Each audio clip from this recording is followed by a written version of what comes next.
এক ছিল এক মোটা অলস বিড়াল। তার নাম ছিল টুকাই। টুকাই সারাদিন ঘুমাতো আর ভাবত, ইঁদুর ধরতে এত দৌড়নোর কী দরকার। একদিন সে দেখল একটা ছোট ইঁদুর তার সামনে দিয়ে হাঁটছে।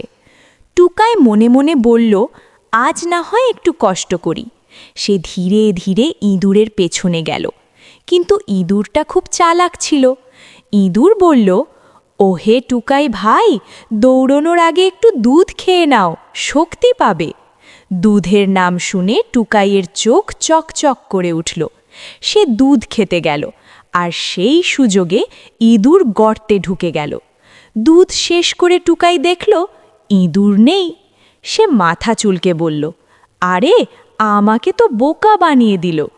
শিক্ষা: অতিরিক্ত লোভ আর অলসতা মানুষকে বোকা বানায়।